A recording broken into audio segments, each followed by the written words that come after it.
everyone, welcome to Biosecrets. Today we will discuss class 9th chemistry chapter structure of atom. Point number 1, introduction to the atom. What is atom? So an atom is the basic unit of matter and the smallest particle of an element. Atom क्या है? किसी भी matter की basic unit है. ठीक है, कोई भी मैटर है, कोई भी चीज़ है, उसकी जो बेसिक यूनिट है वो एटम है. ठीक है, और ये स्मॉलेस्ट पार्टिकल होता है किसी भी एलिमेंट का. That retains its chemical properties. उसकी केमिकल प्रॉपर्टीज चेंज नहीं होती हैं एक एटम की. Now what are sub atomic particles? Particles which are smaller than atom. So protons, neutrons and electrons. These three are subatomic particles. Now see protons. Protons positive charge +1 found in the nucleus, mass approximately 1 atomic mass unit. Proton क्या है? Positively charged particle है, +1 इसका charge है, nucleus में present होता है, found in the nucleus. इसका मास है 1 atomic mass unit, 1 AMU. Okay. Neutron पे कोई चार्ज नहीं होता है, ये न्यूट्रल पार्टिकल्स होते हैं.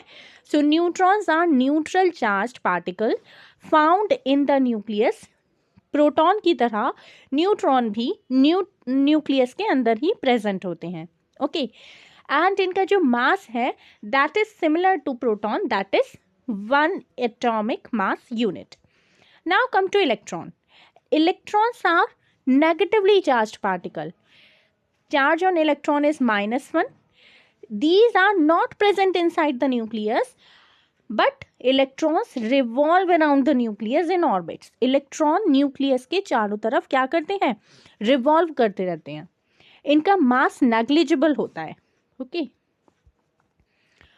Now सी डिस्कवरी ऑफ सब एटॉमिक पार्टिकल्स. ये जो सब एटॉमिक पार्टिकल्स हैं, इलेक्ट्रॉन्स, प्रोटॉन्स, न्यूट्रॉन्स, इन सब एटॉमिक पार्टिकल्स की डिस्कवरी कैसे की, किसने की? ठीक है, कब की? Point number A, discovery of electron done by J Thomson. Electrons की डिस्कवरी जे थॉमसन ने 1897 में की थी, कैथोड रे ट्यूब एक्सपेरिमेंट करके. ओके. इलेक्ट्रॉन्स की डिस्कवरी किसने की थी? जे थॉमसन ने की थी 1897 में. कैथोड रे ट्यूब एक्सपेरिमेंट किया था इन्होंने, उससे फिर इलेक्ट्रॉन्स की डिस्कवरी की थी. Okay. A glass discharge tube with metal electrodes was used. Cathode ray tube experiment के टाइम पर उन्होंने ग्लास डिस्चार्ज ट्यूब का यूज़ किया, विद मेटल इलेक्ट्रोड्स थे उसमें, and with air evacuated and high voltage उसमें अप्लाई की थी इन्होंने. इससे उन्हें क्या ऑब्जर्व हुआ कि rays, stream of rays emerge हुई from the cathode and travel to the anode.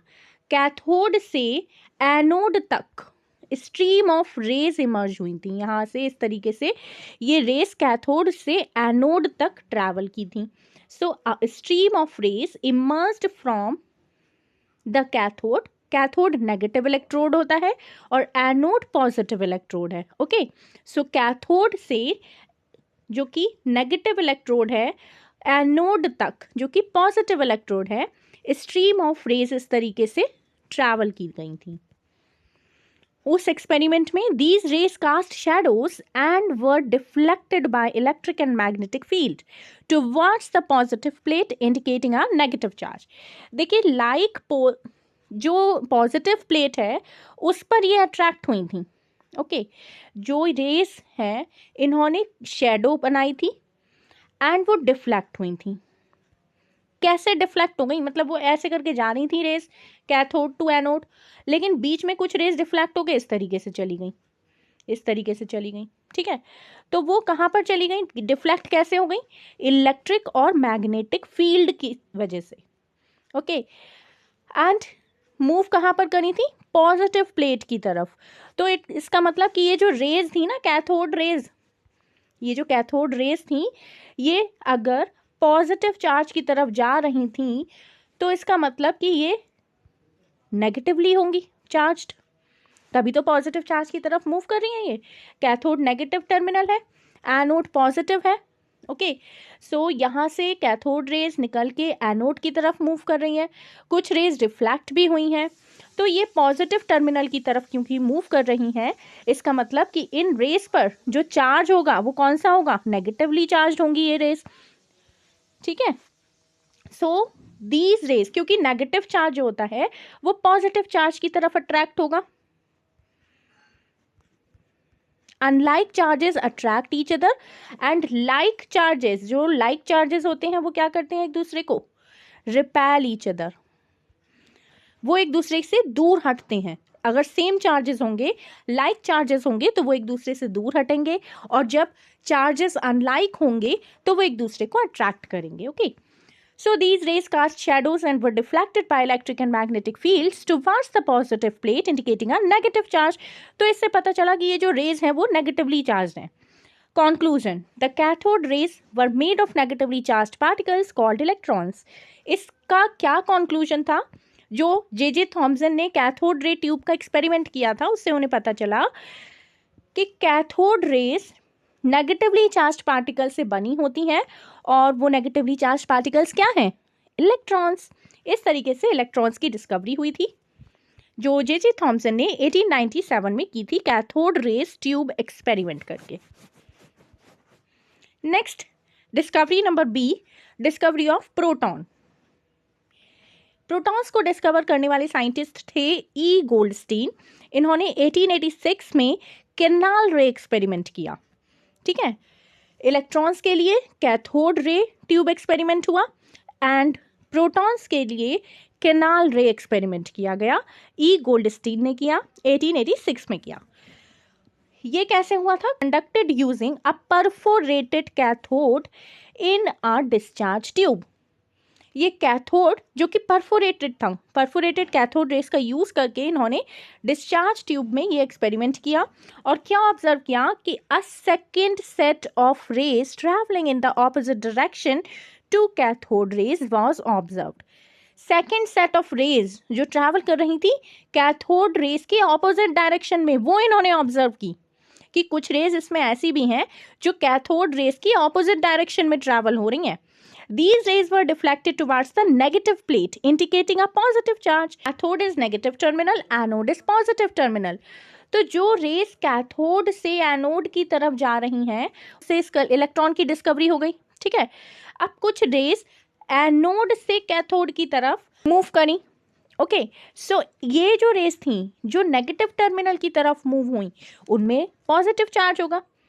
तो इस तरीके से पता लगा कि कुछ रेज ऐसी हैं जो एनोड से कैथोड की तरफ, मतलब पॉजिटिव टर्मिनल से नेगेटिव टर्मिनल की तरफ मूव कर रही हैं।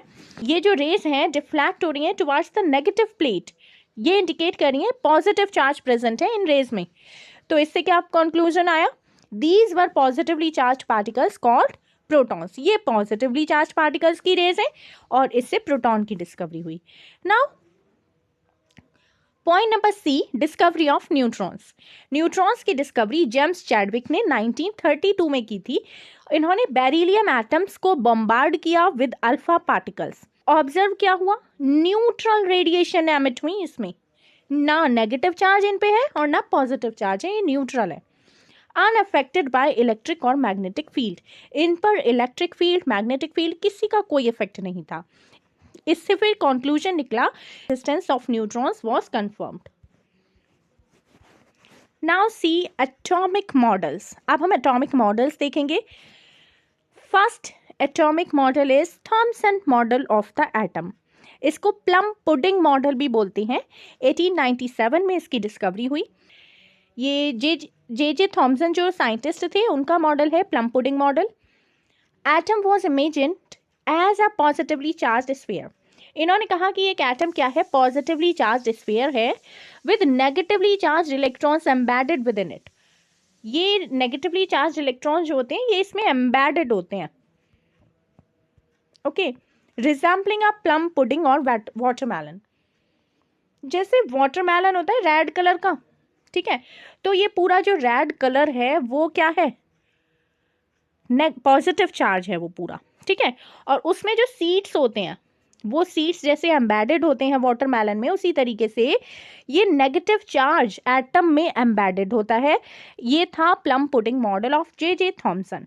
Okay, atom was imagined as a positively charged sphere with negatively charged electrons embedded within it, resembling a plum pudding or watermelon. इनकी क्या लिमिटेशन थी इस मॉडल की? Failed to explain experimental observations related to atomic stability. ये fail हो गए ये explain करने में कि जो एटम है वो स्टेबल कैसे रहता है। Okay, so Thomson failed to explain experimental observation related to atomic stability. Next is Rutherford's model of the atom. जब जे थॉमसन फेल हो गए तब फिर रदरफोर्ड आए 1911 में। इन्होंने गोल्ड फॉइल एक्सपेरिमेंट किया, अल्फा पार्टिकल्स को बम्बार्ड किया on the thin gold foil पर। एक पतली सी गोल्ड फॉइल थी, उस पर अल्फा पार्टिकल्स को बम्बार्ड किया गया। ठीक है, जैसे ये गोल्ड फॉइल है, इस पर ये अल्फा पार्टिकल्स हैं और ये इस तरीके से फेंके गए, बम्बार्ड किए गए। Now what is the observation of this model?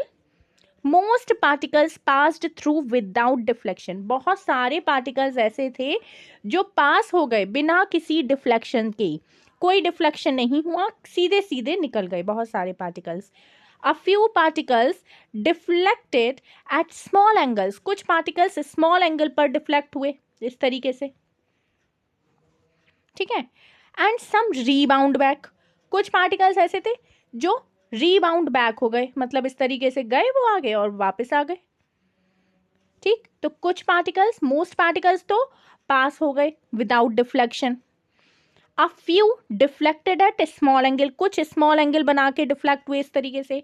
And some rebound back, कुछ पार्टिकल्स रीबाउंड हो गए, वापस आ गए, जैसे गए वो वैसे ही वापस आ गए। इससे क्या कंक्लूजन निकला? रदरफोर्ड ने इससे कंक्लूजन निकाला कि most of the atom is empty space. ज्यादातर एटम कैसा है? एम्प्टी स्पेस है, तभी तो ज्यादातर पार्टिकल्स इस तरीके से चले गए without any deflection. Next point, a dense positively charged core called the nucleus is present in atom. एक dense positively charge, nucleus positively charge है, core called the nucleus present होता है एटम में। इसकी वजह से क्या हुआ? न्यूक्लियस क्यों प्रेजेंट होता है, कैसे पता लगा? क्योंकि कुछ पार्टिकल्स इस तरीके से डिफ्लेक्ट हो गए, उस पॉजिटिव चार्ज से क्या हुआ? डिफ्लेक्ट हो गए वो। ठीक है, तो डिफ्लेक्शन की वजह से उन्हें पता चला कि dense positively charged core called the nucleus is present inside the centre of an atom. Next point, electrons revolve around the nucleus in circular path. ये भी इन्होंने बताया कि इलेक्ट्रॉन रिवॉल्व करते हैं न्यूक्लियस के चारों तरफ सर्कुलर पाथ में। ठीक, सेंटर में एटम के न्यूक्लियस प्रेजेंट होगा, इलेक्ट्रॉन्स, कई सारे इलेक्ट्रॉन्स हैं जो अपने अपने ऑर्बिट में इस तरीके से रिवॉल्व करते रहेंगे न्यूक्लियस के चारों तरफ। ठीक, तो ये थे conclusions given by Rutherford. Now what is the limitation of Rutherford? Limitation क्या थी रदरफोर्ड ने जो मॉडल दिया था उसकी? could not explain why electrons do not fall into the nucleus due to attractive forces. देखिए, जब इन्होंने कहा कि न्यूक्लियस है, उसके चारों तरफ इलेक्ट्रॉन इस तरीके से रिवॉल्व कर रहा है। ठीक, तो जब इलेक्ट्रॉन रिवॉल्व करता रहेगा इस न्यूक्लियस के चारों तरफ, तो वो इस तरीके से वो पास में आएगा, फिर और पास में आएगा, फिर और पास में आके वो तो इसमें गिर जाना चाहिए, अंदर चला जाना चाहिए न्यूक्लियस से अट्रैक्ट होकर। बट ऐसा तो नहीं होता है, इलेक्ट्रॉन अंदर तो नहीं जाता वो न्यूक्लियस के, है ना, वो तो स्टेबल रहता है पूरा atom. So could not explain why electrons do not fall. Fall क्यों नहीं होते इलेक्ट्रॉन्स न्यूक्लियस के अंदर? अट्रैक्टिव फोर्सेस की वजह से। इलेक्ट्रॉन प्रोटॉन की तरफ अट्रैक्ट होगा ना, तो ऐसा क्यों नहीं होता कि वो फॉल ही हो जाए न्यूक्लियस के अंदर इलेक्ट्रॉन? ये नहीं एक्सप्लेन कर पाए ये रदरफोर्ड के बाद बोहर पिक्चर में आए और इन्होंने अपना मॉडल दिया एटम का 1913 में। बोहर के पोस्टुलेट्स हैं, बोहर ने क्या बताया कि इलेक्ट्रॉन्स रिवॉल्व करते हैं स्पेसिफिक एनर्जी लेवल्स में। ठीक है, और शेल्स अराउंड द न्यूक्लियस, मतलब कि ये देखिए न्यूक्लियस है, एक इलेक्ट्रॉन यहाँ पर रिवॉल्व कर रहा है, दूसरा इलेक्ट्रॉन यहाँ पर रिवॉल्व कर रहा है। तो इलेक्ट्रॉन अंदर फॉल इसलिए नहीं होता क्योंकि ये जो इसका शेल है ना, ये ऑर्बिट जो है ना इसका, इस वाले इलेक्ट्रॉन का, इसको इसी ऑर्बिट पर ही, इसी शेल पर, इसी एनर्जी पर रिवॉल्व करना है। और हर शेल का अपना एनर्जी लेवल होता है। वो उससे अगर एनर्जी कम होगी, ज़्यादा होगी, तो वो फिर नीचे या ऊपर चला जाएगा। ठीक है, नीचे वाली शेल में चला जाएगा या ऊपर वाली शेल में चला जाएगा। तो इस तरीके से इलेक्ट्रॉन्स जो हैं वो स्पेसिफिक एनर्जी लेवल्स पर ही न्यूक्लियस के चारों तरफ रिवॉल्व करते हैं। ठीक है, electrons revolve in specific energy levels और shells around the nucleus. Electron एक स्पेसिफिक एनर्जी लेवल में ही शेल, एक जैसे ये न्यूक्लियस है, यहाँ पर आपका ये इलेक्ट्रॉन रिवॉल्व कर रहा है, एक दूसरा इलेक्ट्रॉन अपनी एनर्जी लेवल पे रिवॉल्व कर रहा है। तो ये जो अलग अलग इलेक्ट्रॉन्स हैं, ये एक दूसरे के एनर्जी लेवल में नहीं जा सकते।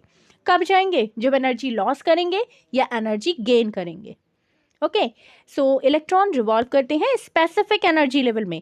इनका सबका अपना अलग पाथ होता है, अपनी अलग एनर्जी लेवल होता है उनका। ठीक है, उसी पर उनको रिवॉल्व करना होता है, इसीलिए एटम स्टेबल रहे। This is the Bohr postulate number 1। Bohr's second postulate, electrons do not radiate energy while in stable orbit. जब एक स्टेबल ऑर्बिट में इलेक्ट्रॉन रिवॉल्व करता रहेगा तब वो अपनी एनर्जी रेडिएट नहीं करेगा। Let us suppose this is nucleus and this is electron which is revolving around the nucleus.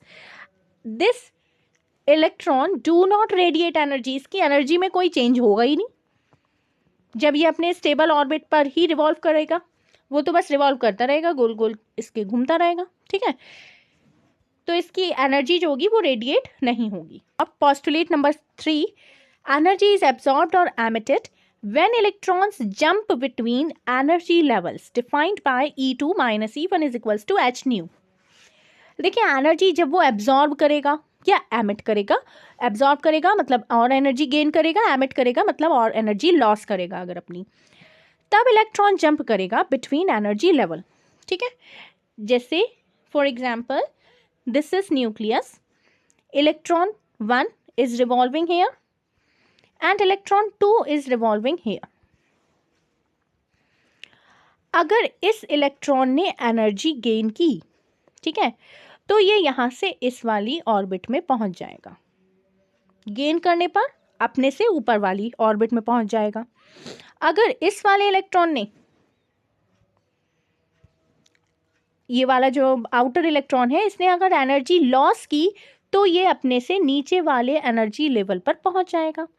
ठीक है, लॉस करेगा तो नीचे पहुंच जाएगा और गेन करेगा तो ऊपर पहुंच जाएगा, सिंपल। और जो भी एनर्जी में चेंज आएगा वो होगा E2 - E1 is equals to h nu. Energy क्या होती है? h nu. ठीक है, E2 - E1 जो फाइनल एनर्जी है माइनस जो इनिशियल एनर्जी है। ठीक है, मीन्स या फिर higher energy minus lower energy. Success, इनको सक्सेस मिली क्या एक्सप्लेन करने में? Stability of atom. बोहर ने स्टेबिलिटी ऑफ एटम बताई। ठीक है, कैसे एटम स्टेबल रहता है, एंड हाइड्रोजन स्पेक्ट्रल लाइंस के बारे में भी इन्होंने एक्सप्लेन किया। जो स्टेबिलिटी थी एटम की वो ना तो थॉमसन बता पाए ना रदरफोर्ड बता पाए। किसने बताई? बोहर ने बताई। Now atomic number and mass number we will discuss in next video. Okay, if my video is helpful for you, then please like, share and subscribe this channel. In such type of short revision videos we will cover your complete syllabus. Thank you.